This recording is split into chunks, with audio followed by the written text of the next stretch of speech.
So it's here. It's happening. Ebola is making its way across the world, and already the world is starting to shut down.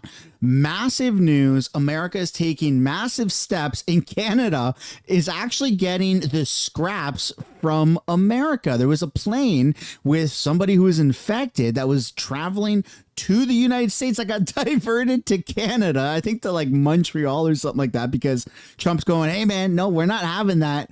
Coming to our border. We're securing the border before every other country. And so here we are. It's happening. It's not a matter of when or if it's going to happen. It's going on right now. Let's get into this. All I ask though, I don't know what's happening to the channel. I think we're being like suppressed or something.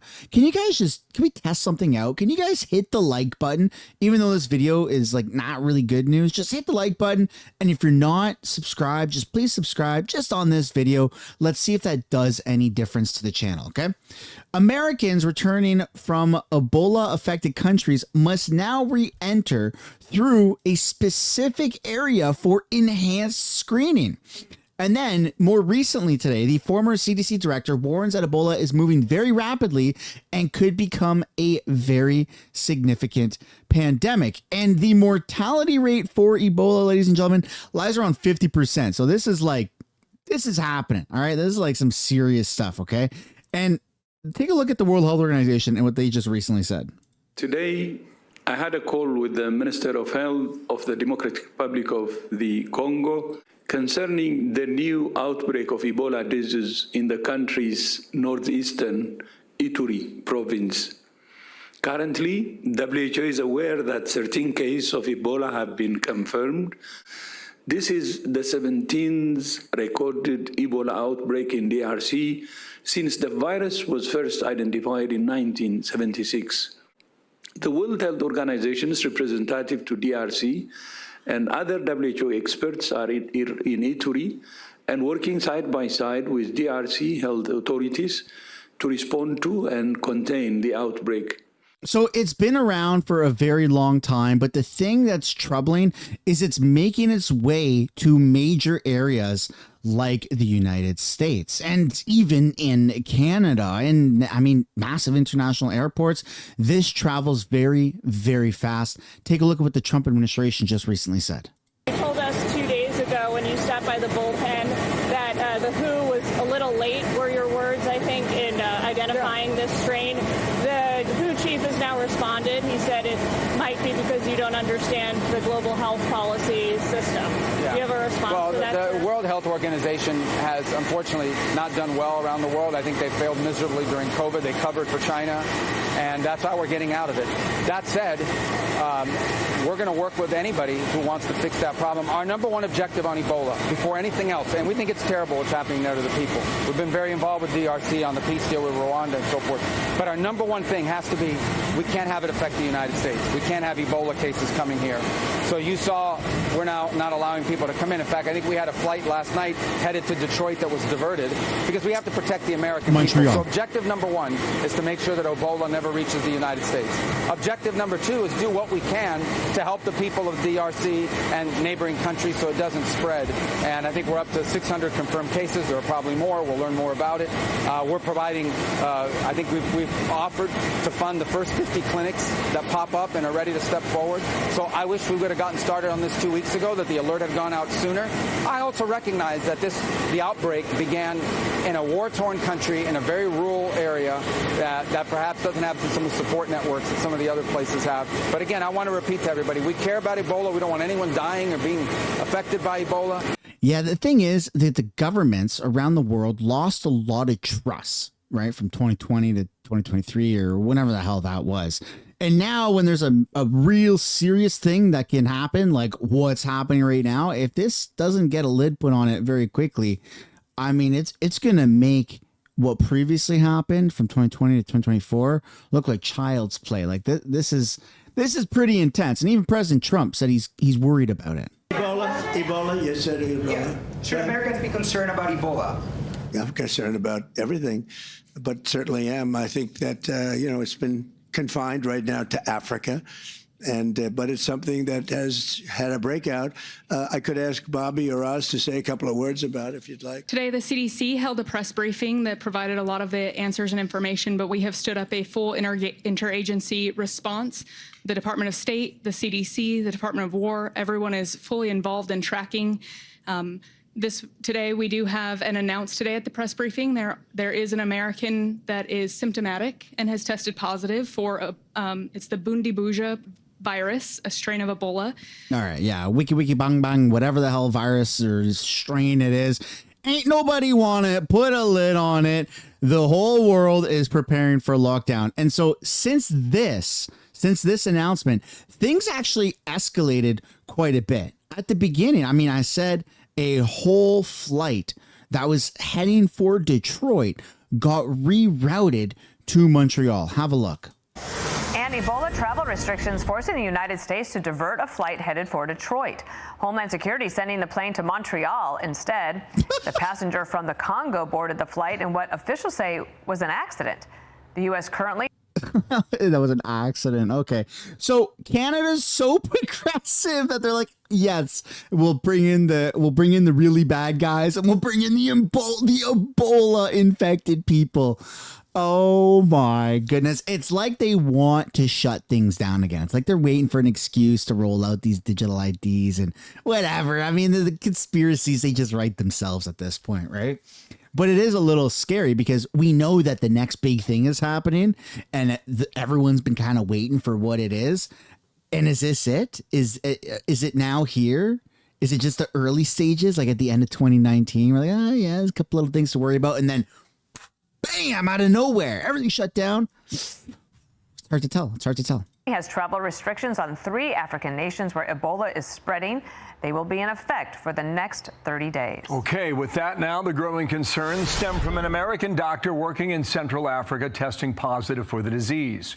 He's being treated now at a hospital in Europe, Germany to be more. Look at that. They even got the hazmat suit thumbnails still saved, huh? They still got it saved from 2020. Look at that. It feels like we're going back 6 years. 5 years. I'm starting to get flashbacks from it all. Shut it down. All the stores, all the progressive stores must have saved their little arrows for social distancing and all that. But the thing is, Ebola is like a lot different than what we experienced before. It's just the trust from the governments and everything. No one trusts nothing no more. Do we trust this? By the time this actually, if there is like an outbreak, it's a little too late on whether or not you can make a decision on you trust it or you don't. I'm like, I'm going out in the woods, bro. I'm gone. I got Starlink. I'm going out in the woods. You ain't ever going to see me in person. I'm going to be an online person from now on. I'm that's it. I'm hiding. I'm going into hiding. More exact, and health officials with a worrying update a bit earlier today said this. This outbreak is not small. I have described this outbreak as being like an iceberg. We've seen the top of the iceberg. I think the WHO is now into the many hundreds of cases and hundreds of deaths. But the truth of the matter is the real numbers will be much bigger than that. The thing is, all the things that we did in the warm-up in 2020 to 2023, 2024, all that stuff, the child's play, right, all that, that's not going to stop an Ebola, like a global Ebola outbreak. Like if you replace COVID with Ebola, what do you get? Half the world gone, pretty much, right? Like it's just gonna wipe through everybody. I don't even know what it's gonna be, like the plague, like the Black Plague or something, right? And then there's gonna be a whole bunch of people that are like, you know what? Fooled me once, shame on me. Fooled me twice, shame on you. No, I'm not falling for this again, right? I'm not falling for this again. Boop, dead.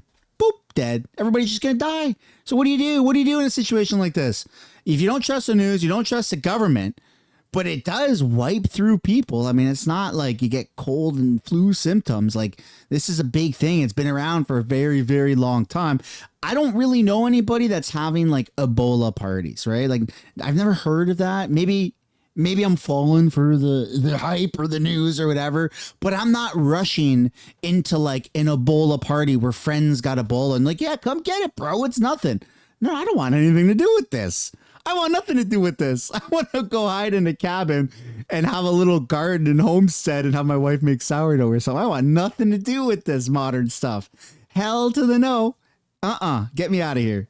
Requires all hands on deck, and that is what we're seeing here, and it is materially different to 2014. Okay, now Dr. Mark Siegel, Fox News medical senior analyst, now author of the New York Times #1 best-selling book, Miracles Among Us, and he's with us now. And Doc, good to see you. Good day to you. Here are the numbers: 130 deaths in Africa, at least 540 other cases between Uganda, the Democratic Republic of the Congo, the DRC. Got this American going to Germany. What concerns should there be as of now that are relevant to us, Doctor? Well, Bill, first of all, Democratic Republic of Congo is where most of them are, the vast majority. 2 cases in Uganda. Rwanda, they're keeping a very close eye on. I think the numbers are more like over 1,000. I want people out there to know that this requires very close spread. Most of the cases originate from poor burial practices, actually. You really have to get in touch, very close contact with secretions for this to spread. It isn't from breathing it. And so that's good news, although this particular strain, Bundibugyo, which hasn't been a predominant strain, has kind of escaped the radar of public health authorities, so there's no vaccine for it. We have a vaccine for the Zaire strain, which is actually a live virus vaccine that's quite effective, about 80% effective. So they're in development for a vaccine for this, and they should have it in about 6 to 9 months. And Bill, unfortunately, this outbreak is going to last for probably more than a year. But the Americans should be reassured that the chance. And it's going to last for a year. And someone somewhere was like, hey, that plane from Germany to Detroit, just reroute it to Montreal. Who cares? And Canada's like welcoming it, right? What about everybody on the plane? Were they aware that I'm not getting on a plane with someone with Ebola. I don't want to be in the same town as somebody with Ebola. Are you kidding me? I don't want to be anywhere near this crap. No way, man. What the hell are we even discussing here? You're bringing people in to Canada, to a massive international airport to skip Detroit. If America ain't taking them, send them back to Germany, reroute the plane, refill it in the air with American fuel tankers. I don't care. Land it safely on a small island in the ocean. I don't care. Don't bring that shit to North America. This doesn't make any sense why Canada would welcome it. It's like they want it to happen. If it's seriously as bad as what they say, and I'll take it at face value, 50% mortality rate, something crazy. Yeah, since I was a kid, Ebola's like a death sentence pretty much. I'm not going to have my mind changed by like a comment section or the media right now, okay? It's a pretty serious thing. Whether you want to take different levels of precautions, who knows where this is going to go. But for Canada to just be like, you know what? America doesn't want them. That's not okay. We're going to take them. What the hell are we even doing? Come on. Trump should have been like, nah, nope, that's not going to Montreal because our land touches their land. That's going back to Germany. Bring them back over there. That's what should have happened, in my opinion. Of it coming here or having any kind of sustained spread here is zero. And the CDC is absolutely right to give travel warnings about traveling to these countries because we don't want to see even a single case. Yeah, I know you said zero. Ebola symptoms are the following. Would you show our viewers this? On average, 2 to 21 days after exposure, fever, ache and pain, severe headache, weakness and fatigue, sore throat, loss of appetite. You get the idea. That woman in Geneva during that soundbite unexplained bleeding. You see that? Where? Out of your eyes, your nose, your ears? Any other holes you got? Like, I don't want that, bro. This is crazy. Fever, sore throat, aches and pains. Oh my goodness. Right from the CDC. I'm just getting flashbacks, dude, to 2020, 2021, 2022. And it just feels like I think North America should get ahead of the curve so that there's not like a 2-week thing that turns into several years and just shut it down. We don't want none of your infected people.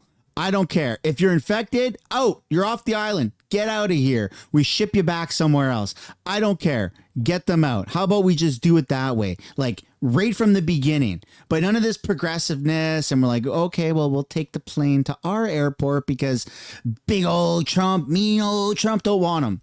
No. Let's just shut it down right now, right? Is that too much to ask? If it's this big of a deal, do it properly from the get-go, right? During that soundbite referred to 2014, 12 years ago, there was a case of an American who was flown back into JFK in New York and taken, I believe, to their apartment on the Upper West Side of Manhattan. This was a huge story, Doctor. And the local affiliates were following the transportation with their news helicopters. There was a lot of concern as to whether or not we were importing Ebola into America. It didn't happen then. You're saying now it won't happen? I'm saying there's a chance that we could see isolated cases here, but it's very, very low. We see these outbreaks every year or two. I also remember Dr. Craig Spencer, who I just interviewed last week, who was a physician working in that area like Peter Stafford now and ended up in Bellevue Hospital for 19 days. He recovered. But the death rate from this is 30 to 50%, and it can cause hemorrhagic fever. So it's an extremely dangerous virus, but it is not very contagious. So that's why the travel restrictions help. Okay. I think the bigger issue is how do we control it over there? Okay, let me move to hantavirus. Keep them over there. Keep them over there. How about that? How do you contain it over there? Keep the infected over there. Is that too much to ask? They're willing to get on air as a doctor and say, hey, look, it's got a 30 to 50% mortality rate. Yeah, then keep them over there, bro. That's not that hard. But here's the actual BBC story. U.S. bound plane diverts to Canada after person from Ebola hit region boards in error. First of all, how do you make an oopsie like that? How do you oopsie daisy board a plane? In the rom-com movies, okay, you like in Friends when Ross and Rachel were going through their thing, Ross was able to like run up to the gate before Rachel boarded the plane or whatever the hell happened, okay, without buying a ticket. You can't just do that. You can't just like oopsie daisy. Like to get into the airport 50 feet past the entrance of any airport, you have to have a ticket because you have to go through security. So how do you oopsie daisy accidentally board a plane scheduled for Detroit and then it gets, oh, wow, we just found out at the last second. Good thing. We're going to go to Canada. I mean, this is just weird. It feels like they're trying to like stoke some fear into people about this. And I'll be honest. Yeah, it's working on me. I'm a little afraid of Ebola. I'm not going to pretend like it's an easy thing to conquer. I don't want Ebola, bro. I don't know anybody who wants Ebola. But at the same time, there's like a certain way to go about this with common sense where it's like, hey, yeah, no, there's an outbreak in this part of the country. Keep those people there. And like limit travel. Like, hey, if you want to go there, you ain't coming back here.